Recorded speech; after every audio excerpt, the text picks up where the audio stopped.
Hello everyone. We are reading the chapter number 3 of history, that is Nazism and the rise of Hitler.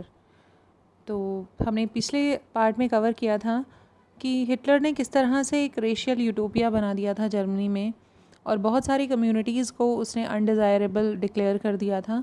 और desirable जो थी वो सिर्फ कौन थे? नॉर्दिक आर्यंस जो कि जर्मन्स थे। तो नेक्स्ट हम पढ़ेंगे कि यूथ इन नाज़ी जर्मनी, कि नाज़ी जर्मनी में यूथ को किस तरह से देखा जाता था, क्या क्या किया जाता था यूथ के लिए, और हिटलर की क्या पॉलिसीज़ थी टुवर्ड्स द यूथ। तो let's read. Hitler was financially fanatically interested in the youth of country. He felt that strong Nazi society could be established only by teaching children Nazi ideology. This required a control over the child both inside and outside school. तो Hitler जो था बहुत ही fascinate था youth से, country के, और उसने ये फ़ील किया था कि अगर हम एक स्ट्रॉन्ग नाज़ी सोसाइटी बनाना चाहते हैं तो हमें बच्चों को नाज़ी आइडियोलॉजी पढ़ानी होगी। और इसके लिए बच्चों को इनसाइड और आउटसाइड, स्कूल के अंदर भी और स्कूल के बाहर भी उनको एक कंट्रोल रखना पड़ेगा। तो क्या क्या किया गया है कंट्रोल रखने के लिए? What happened in school under Nazism? तो all school were cleansed and purified. तो जितने भी स्कूल थे उनको प्योरीफाई कर दिया गया, मींस जितने अनडिज़ायरेबल चीज़ें थी या लोग थे उनको निकाल दिया गया स्कूल से। This meant that the teachers who were Jews as or seen as political undesirable were dismissed। यानी जितने भी टीचर्स थे जो ज्यूज़ थे या दूसरी कम्युनिटीज़ से थे जो अनडिज़ायरेबल थे उन्हें स्कूल से डिसमिस कर दिया गया। Teacher were first segregate German and Jews could not sit together और प्ले टुगेदर। तो पहले बच्चों को अलग अलग किया गया। जो जर्मन चिल्ड्रन थे वो ज्यूज़ चिल्ड्रन के साथ नहीं बैठ सकते थे, उन्हें अलग अलग बैठना पड़ता था। उसके बाद German and Jews could not sit together and play together, वो खेल भी नहीं सकते थे एक दूसरे के साथ। Subsequently undesirable children Jews the physically handicapped gypsies were thrown out of school. तो जितने भी ज्यूज़ चिल्ड्रन थे या जितने फिज़िकली हैंडीकैप चिल्ड्रन थे जिनको अनडिज़ायरेबल बोला जाता था उनको स्कूल से बाहर निकाल दिया गया। And finally in the 1940s they were taken to the gas chamber, और 1940 में उनको गैस चैम्बर में लेकर जाया जाने लगा। गैस चैम्बर्स वही चैम्बर्स थे जहाँ पर ले जाकर जो है अनडिज़ायरेबल कम्युनिटीज़ को एग्जीक्यूट किया जाता था, उन्हें मारा जाता था। Good German children were subjected to process of Nazi schooling, a prolonged period of ideological training। जितने भी गुड जर्मन चिल्ड्रन थे यानी जिनको अच्छे जर्मन बच्चे माना जाता था उनको नाज़ी स्कूलिंग के तहत एक बहुत ही लंबे पीरियड तक उन्हें नाज़ी आइडियोलॉजी की ट्रेनिंग दी जाती थी। स्कूल टेक्स्ट बुक्स वर री रिटन। जितनी भी स्कूल की टेक्स्ट बुक थी हिटलर के आने पर, नाज़ी पार्टी के गवर्नमेंट में आने पर, उन सभी को दोबारा से लिखा गया। Racial science were introduced to justify Nazi ideas of race. Stereotypes about Jews were popularised even through the maths classes. तो एक और सब्जेक्ट को इंट्रोड्यूस किया गया जिसका नाम था रेशियल साइंस, यानी बच्चों को नस्ल भेद पढ़ाया गया।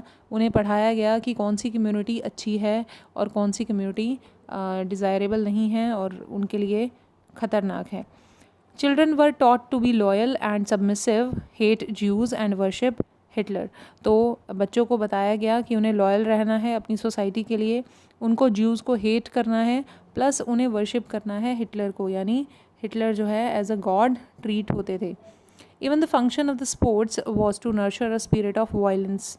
तो वायलेंस को बढ़ावा दिया जाता था, गुस्से को बढ़ावा दिया जाता था, एग्रेशन बच्चों में फैलाया जाता था, और स्पोर्ट्स भी इसी तरह के चुने जाते थे जिनमें एग्रेशन झलकता था। Hitler believe that boxing could make the children iron hearted, strong and masculine.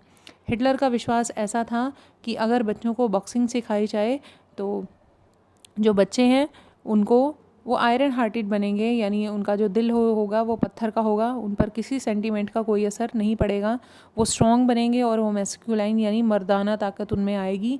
तो हिटलर का बिलीव था कि बच्चों को बॉक्सिंग सिखानी चाहिए। Youth organisations were made responsible for educating German youth in the spirit of national socialism.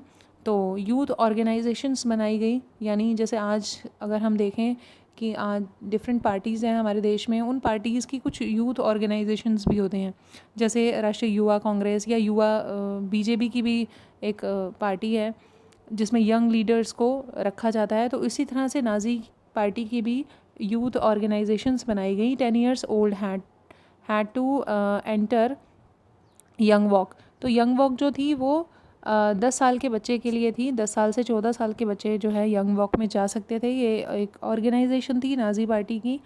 Eight 14 all boys had to join the Nazi youth organisation. और जब वो बच्चे 14 साल के हो जाते थे तो उनको नाज़ी यूथ ऑर्गेनाइजेशन ज्वाइन करनी पड़ती थी। उसके बाद कुछ टाइम बाद नाज़ी यूथ ऑर्गेनाइजेशन का नाम जो है हिटलर यूथ रख दिया गया।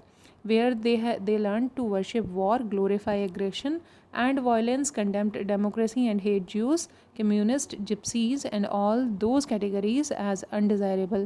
तो नाज़ी यूथ ऑर्गेनाइजेशन में बच्चों को सिखाया जाता था कि किस तरह से उनको वॉर को वर्शिप करना है, उनको युद्ध ही उनके जीवन का लक्ष्य होना चाहिए और किस तरह से उनमें एग्रेशन आना चाहिए और वो कैसे हेट करें ज्यूज़ को, कम्युनिस्ट को क्यों हेट करें, ये सारी चीज़ें उनको इस पार्टी में सिखाई जाती थी।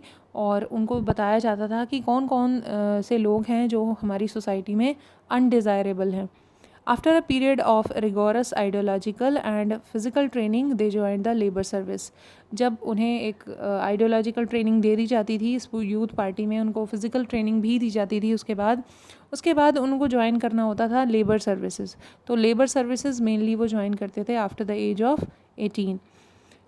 दे had to serve in the armed force and enter one of Nazi organisations. उसके बाद जो है उनको आर्मी में जाना पड़ता था और वो नाज़ी ऑर्गेनाइजेशन में एंटर कर जाते थे। The youth league of Nazi was founded in 1922।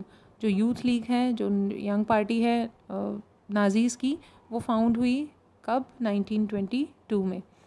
4 years later it was renamed Hitler youth. और 4 साल बाद इसी ऑर्गेनाइजेशन का नाम जो है हिटलर यूथ रख दिया गया, जो बहुत फेमस हुई।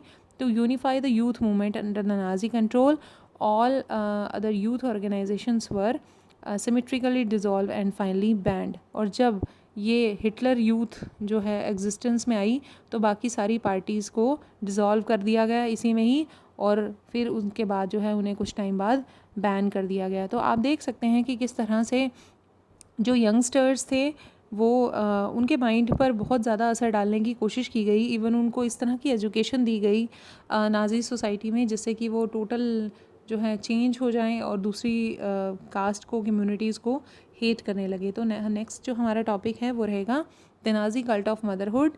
ये पढ़ेंगे हम नेक्स्ट पार्ट में। Till then bye. होपफुली आपने वीडियो को ध्यान से देखा और समझा होगा।